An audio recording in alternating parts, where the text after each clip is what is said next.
Cycle की सवारी। भगवान ही जानता है कि जब मैं किसी को साइकिल चलाते या हारमोनियम बजाते देखता हूँ तो मुझे अपने ऊपर ही दया आने लगती है। सोचता हूँ भगवान ने दो चीजें भी कैसी बनाई हैं। एक से समय बचता है, दूसरी से समय कटता है, लेकिन भाग्य में दोनों में से एक भी नहीं। पता नहीं कब यह बात मेरे दिल में घर कर गई कि साइकिल चलाना या हारमोनियम बजाना हमसे कभी नहीं हो सकेगा।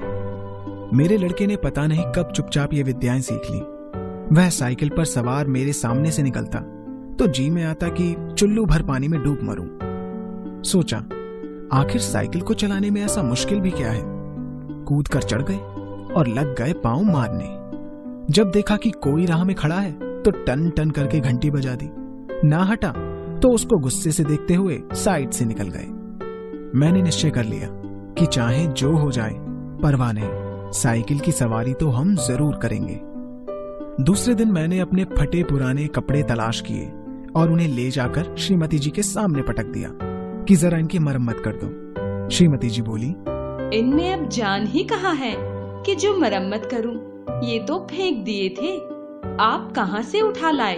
इन्हें वापस वहीं रख दो। मैंने मुस्कुराकर श्रीमती जी की ओर देखा, प्यार से कहा, तुम बहस ना करो, आखिर मैंने ढूंढ ढांड कर ऐसे तो नहीं उठाकर लाया हूँ। कोई तो बात है, तुम कृपा करके इनकी मरम्मत कर डालो। मगर श्रीमती जी बोली, पहले बताओ इनका क्या बनेगा? मैं चाहता था कि घर में किसी को कानो कान खबर ना हो और मैं भी अपने बेटे की तरह बन जाऊं। फिर एक दिन जहांगीर के मकबरे पर पिकनिक का कार्यक्रम बनाऊं। घर वालों को तांगे में बिठाकर कहूं, तुम चलो हम दूसरे तांगे में आते हैं। जब वे चले जाएं तो साइकिल पर सवार होकर उनको रास्ते में मिलूं। मुझे साइकिल पर सवार देखकर उन लोगों की क्या हालत होगी, हैरान हो जाएंगे। आंखें मल मल कर देखेंगे कि कहीं कोई और तो नहीं। कितना मजा आएगा। सोचकर मन में गुदगुदी होने लगी थी, लेकिन श्रीमती जी को कारण जानना ही था। हमें हथियार डालने पड़े, बताना पड़ा कि रोज रोज तांगे का खर्च मारे डालता है, साइकिल चलाना सीखूंगा। श्रीमती जी मुस्कुराकर बोली, मुझे तो आशा नहीं, खैर यत्न करके देख लो, मगर इन पुराने कपड़ों का क्या बनेगा? मैंने जरा रौब से कहा, आखिर साइकिल से एक दो बार गिरेंगे या नहीं, और गिरने से कपड़े फटेंगे या नहीं? जो मूर्ख हैं वे नए कपड़ों का नुकसान कर बैठते हैं, जो बुद्धिमान हैं वे पुराने कपड़ों से काम चलाते हैं। मैंने बाजार से चंपक एंटी पेन ऑइंटमेंट की 2 डब्बियां भी खरीद ली। इसके बाद जाकर एक खुला मैदान तलाश किया। अब सवाल यह था कि अपना उस्ताद किसे बनाऊं। इसी सोच में डूबा था कि तिवारी जी आ गए। पूछा, भाई मामला क्या है? पत्नी से झगड़ा तो नहीं हो गया? मैंने तिवारी जी के सामने अपनी समस्या रखी। भाई, कोई ऐसा आदमी तुम्हारी नजर में है जो हमें साइकिल चलाना सिखा दे? तिवारी जी ने मेरी तरफ बेबसी की आंखों से ऐसे देखा मानो मुझे कोई खजाना मिल रहा है और वे खाली हाथ रह जाते हैं। बोले, अरे छोड़ो, इस उम्र में साइकिल पर चढ़ोगे, फिर यह भी कोई सवारी है? मेरी मानो यह रोग ना पालो। मगर मैंने भी कच्ची गोलियां नहीं खेली थी। साफ समझ गया कि तिवारी ईर्ष्या की आग में जल रहा है। मैंने मुंह फुलाकर कहा, भाई तिवारी, मैं तो जरूर सीखूंगा, कोई आदमी हो तो बताओ। एक आदमी है तो सही, मगर वह फीस लेगा, दे सकोगे? कितने दिन में सिखा देगा? यही 10-12 दिनों में। और फीस क्या लेगा? औरों से 25 लेता है, तुमसे 20 ले लेगा हमारी खातिर। मैंने सोचा 10 दिन में सिखाएगा और 20 रुपए फीस लेगा। 10 दिन 20 रुपए अर्थात 2 रुपये रोजाना, 60 रुपए महीना, वह भी 2 घंटों के लिए। ऐसी 4-5 ट्यूशनें मिल जाएं तो 250-300 रुपया महीना हो गया। मैंने तिवारी जी से तो इतना ही कहा कि जाकर मामला तय कराओ, लेकिन मैं मन ही मन खुश हो रहा था कि साइकिल चलाना आ जाए तो एक साइकिल प्रशिक्षण विद्यालय खोल लूं और 300-400 रुपया मासिक कमाने लगूं।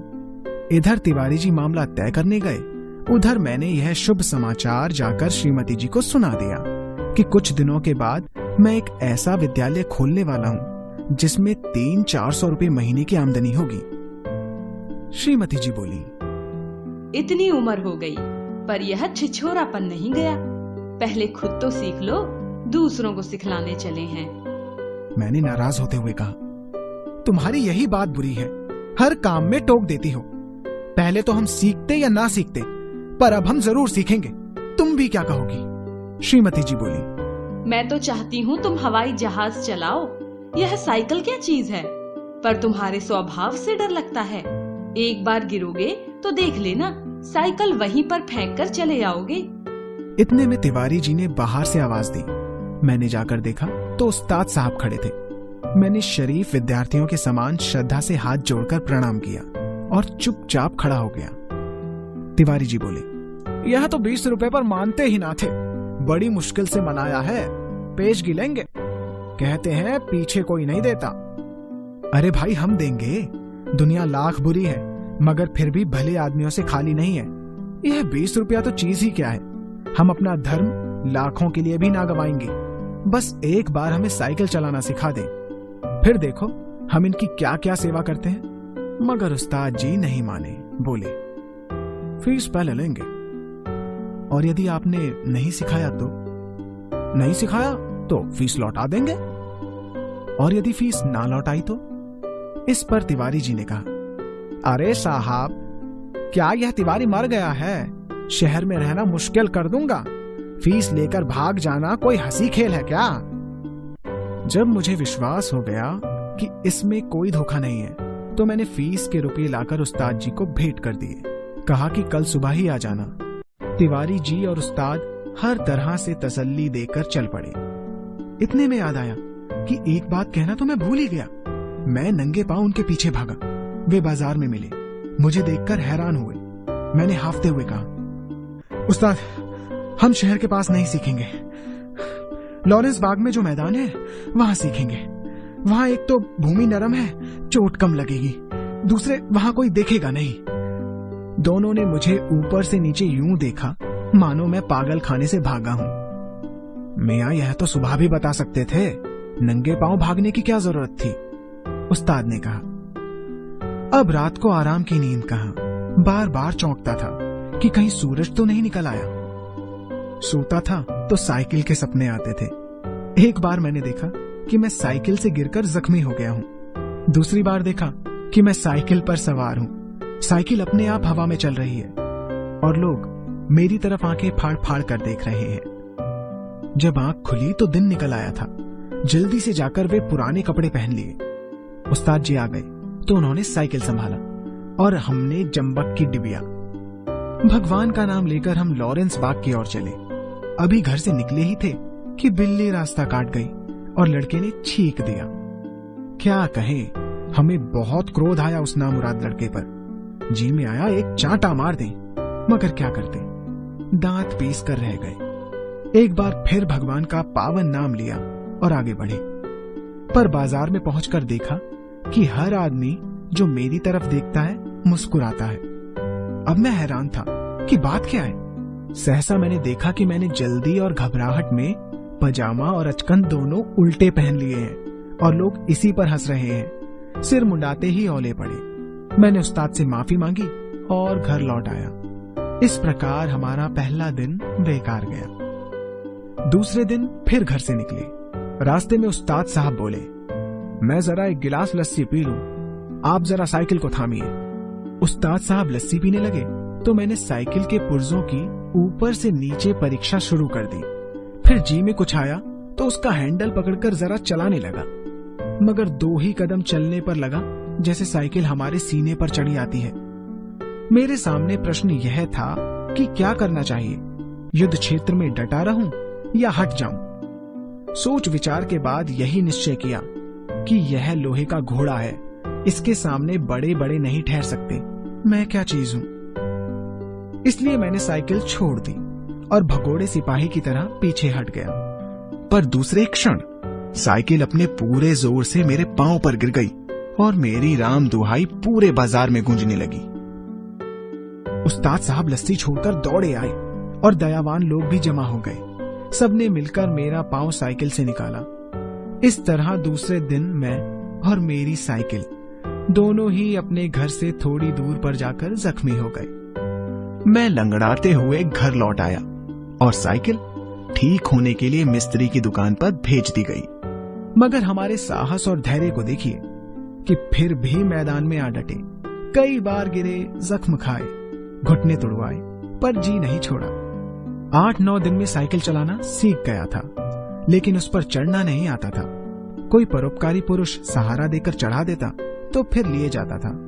मेरे आनंद की सीमा ना थी। सोचता था, मार लिया मैदान। 2-4 दिन में पूरे मास्टर बन जाएंगे, इसके बाद प्रोफेसर और इसके बाद प्रिंसिपल, फिर प्रशिक्षण महाविद्यालय और 300-400 मासिक की कमाई। तिवारी जी देखेंगे और ईर्ष्या करेंगे। उस दिन उस्ताद ने मुझे साइकिल पर चढ़ा दिया और सड़क पर यह कहते हुए छोड़ दिया कि ले जाओ, अब तुम सीख गए हो। अब मैं साइकिल चला रहा था और दिल ही दिल फूला ना समाता था। मगर हाल यह था कि कोई आदमी 100 कदम पर भी होता तो मैं गला फाड़ फाड़ कर चिल्लाना शुरू कर देता, साहब जरा बाईं तरफ हट जाइए। दूर से कोई गाड़ी दिखाई देती तो मेरे प्राण सूख जाते। उस समय मेरे मन की जो दशा होती उसे परमेश्वर ही जानता है। जब गाड़ी निकल जाती तब कहीं मेरी जान में जान आती। सहसा सामने तिवारी जी आते दिखाई दिए। मैंने उन्हें भी दूर से ही अल्टीमेटम दे दिया, तिवारी जी बाईं तरफ हो जाओ वरना साइकिल तुम्हारे ऊपर चढ़ा दूंगा। तिवारी जी ने मुस्कुराकर मेरी तरफ देखा और बोले, जरा एक बात तो सुनते जाओ। मैंने एक बार साइकिल के हैंडल को, दूसरी बार तिवारी जी को देखा। कहा, इस समय कोई बात कैसे सुन सकते हैं, देखते नहीं साइकिल पर हूँ। तिवारी जी बोले, तो क्या जो साइकिल पर होते हैं वे किसी की बात नहीं सुनते हैं? बड़ी जरूरी बात है, जरा रुको, उतर आओ। मैंने लड़खड़ाती हुई साइकिल को संभालते हुए जवाब दिया, उतर आऊं तो फिर चढ़ाएगा कौन? अभी चलाना सीखा है, चढ़ना नहीं सीखा। तिवारी जी चिल्लाते रह गए। मैं आगे निकल गया। इतने में सामने से एक तांगा आता दिखाई दिया। मैंने उसे दूर से ही डांट दिया, बाईं तरफ, अभी नए चलाने वाले हैं। तांगा बाईं तरफ हो गया। मैं आगे बढ़ा। एकाएक पता नहीं क्या हुआ, तांगे वाले को शरारत सूझी या घोड़ा भड़क गया। जो भी हो, तांगा मेरे सामने आ गया। मेरे हाथ पांव फूल गए। जरा सा हैंडल घुमा देता तो मैं दूसरी तरफ निकल जाता। मगर बुरा समय आता है तो बुद्धि पहले ही भ्रष्ट हो जाती है। फिर क्या था, मैं और मेरी साइकिल दोनों तांगे के नीचे आ गए और मैं बेहोश हो गया। जब मैं होश में आया तो अपने घर में था और शरीर पर ना जाने कितनी पट्टियां बंधी थी। मुझे होश में देखकर श्रीमती जी ने कहा, क्यों, अब क्या हाल है? मैं ना कहती थी साइकिल चलाना ना सीखो। उस समय तो किसी की सुनते ही ना थे। मैंने सोचा कि सारा इल्जाम तिवारी पर लगा दूं और साफ साफ बच जाऊं। बोला, यह सब तिवारी जी की शरारत है। श्रीमती जी ने मुस्कुराकर जवाब दिया, तुम उल्लू तो उसे बनाओ जो कुछ जानता ना हो। उस तांगे पर मैं ही बच्चों को लेकर घूमने निकली थी कि चलो सैर भी कराएंगे और तुम्हें साइकिल चलाते भी दिखाएंगे। मैंने निरुत्तर होकर आंखें बंद कर ली। उस दिन के बाद मैंने कभी साइकिल को हाथ भी नहीं लगाया।